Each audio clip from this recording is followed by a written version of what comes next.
प्रिय विद्यार्थियों, पिछली कक्षा में हमने द्विवेदी युग की परिस्थितियों पर चर्चा की थी। आज हम द्विवेदी युगीन काव्य की प्रमुख प्रवृत्तियों पर बात करेंगे। द्विवेदी युग में दो काव्य धाराएं प्रवाहित हुई, एक स्वच्छंदतावादी काव्य धारा और दूसरी अनुशासनबद्ध काव्य धारा।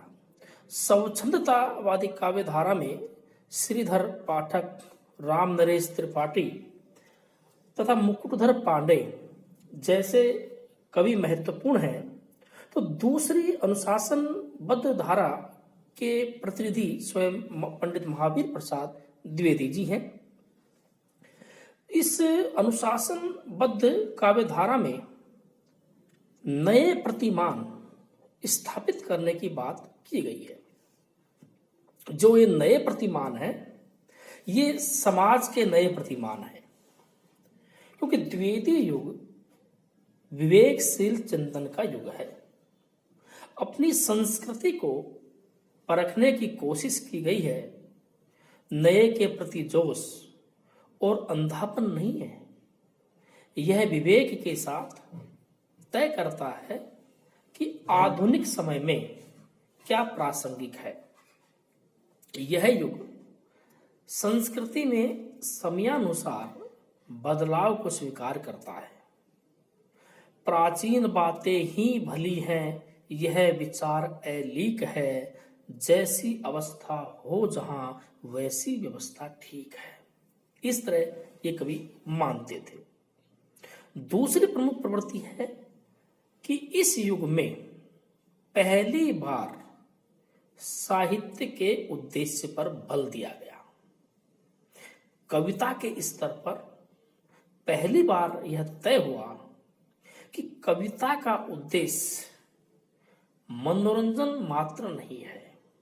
जैसा कि राष्ट्र कवि मैथिली सेनगुप्त जी कहते हैं, केवल मनोरंजन नए कवि का कर्म होना चाहिए, उसमें उचित उपदेश का भी मर्म होना चाहिए। इस काल की तीसरी प्रमुख प्रवृत्ति है राष्ट्रीयता की नवीन धारणा। भारतेंदु युग की राष्ट्रीयता का स्वरूप तय नहीं था। द्विवेदी युग में यह स्वरूप तय हो गया, अर्थात राष्ट्रीयता की सांस्कृतिक व्याख्या हुई। भारत भारती इसका प्रामाणिक दस्तावेज है।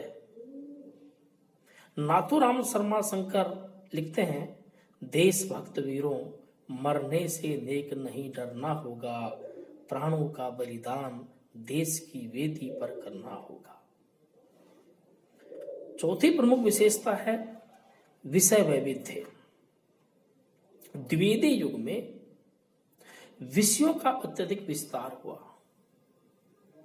महावीर प्रसाद द्विवेदी का मत था कि चींटी से लेकर हाथी पर्यंत पशु, भिक्षु से लेकर राजा पर्यंत मनुष्य, बिंदु से लेकर समुद्र पर्यंत जल, अनंत आकाश, अनंत पृथ्वी, अनंत पर्वत, सभी पर कविता हो सकती है। इसलिए यह कविता कृषक, राजा, मजदूर, साधु, बालक आदि विषयों को समेटती है। पहली बार प्रकृति भी स्वतंत्र विषय बनकर आई। प्रिय प्रवास खड़ी बोली का पहला महाकाव्य है, जिसकी शुरुआत प्रकृति चित्रण से होती है।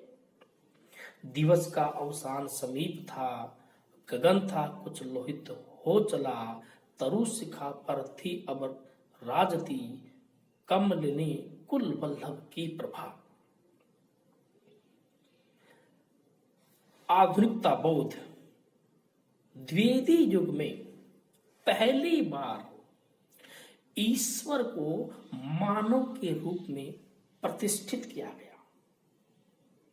प्रिय प्रवास में कृष्ण ब्रह्म नहीं है और न ही राधा वियोगिनी, वरन कृष्ण महापुरुष हैं और राधा समाज सेवा का व्रत धारण करती है। ये कवि अपनी संस्कृति का गहन मंथन करते हैं, अपनी गलतियां ढूंढकर उनका परिष्कार करने का प्रयास करते हैं। हम कौन थे, क्या हो गए हैं और क्या होंगे अभी, आओ मिलकर आज विचारें ये समस्याएं सभी। ये कवि आधुनिक हैं, इसलिए इहलोक की चिंता करते हैं। गुप्त जी साकेत में लिखते हैं, संदेश यहां मैं नहीं स्वर्ग का लाया, मैं भूतल को ही स्वर्ग बनाने आया। ये वस्तुनिष्ठ प्रतिमानों की स्थापना करते हैं और सार्वभौमिक नियमों को स्वीकार करते हैं। आधुनिक बौद्ध की वस्तुनिष्ठता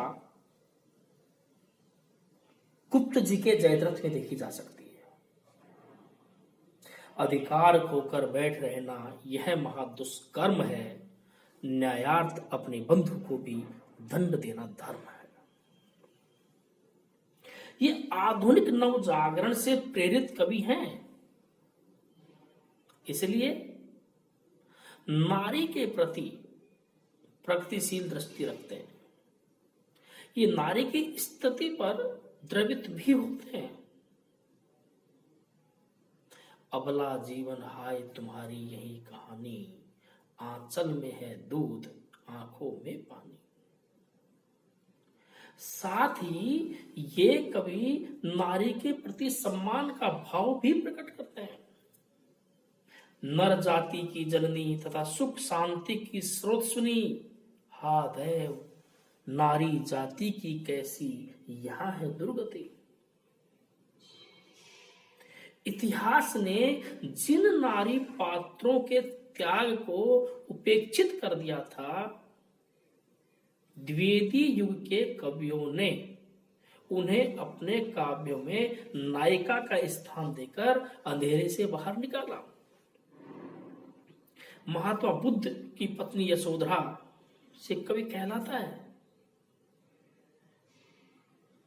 सिद्धि हेतु स्वामी गए यह गौरव की बात, पर चोरी चोरी गए यही बड़ा व्याघात। सखी वे मुझसे कहकर जाते, कह तो क्या वे मुझको अपनी पथ बाधा ही पाते। यहां यशोधरा के रूप में नारी के स्वाभिमान को जगाने का प्रयास किया कवि ने।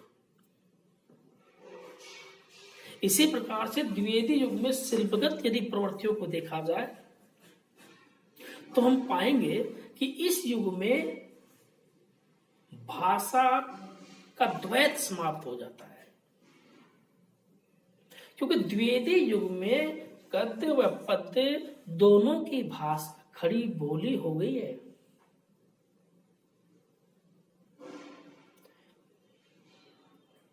प्रिय प्रवास खड़ी बोली हिंदी का पहला महाकाव्य है। काव्य रूप की दृष्टि से देखा जाए तो द्विवेदी युग में प्राय प्रबंध काव्य ज्यादा लिखे गए हैं, मुक्तक कम लिखे गए हैं। और द्विवेदी युग की एक बहुत बड़ी शिल्पगत प्रवृत्ति है इतिवृत्तात्मकता, क्योंकि यह काव्य अभिधात्मक है, बातों को सीधे सीधे कहा गया है। इस कारण इस काव्य पर इतिवृत्तात्मक होने का दोष लगाया जाता है। इस कविता का सांस्कृतिक महत्व है। इसमें काव्य सौंदर्य को पुष्ट करने पर ध्यान नहीं दिया गया।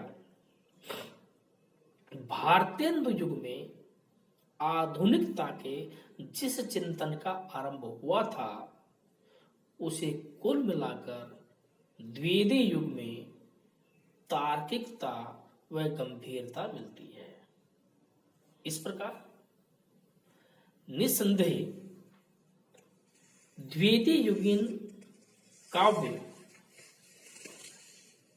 बढ़ती हुई राजनीतिक चेतना तथा सांस्कृतिक पुनरुत्थान के परिणाम स्वरूप उपजी राष्ट्रीयता का प्रतिफल है।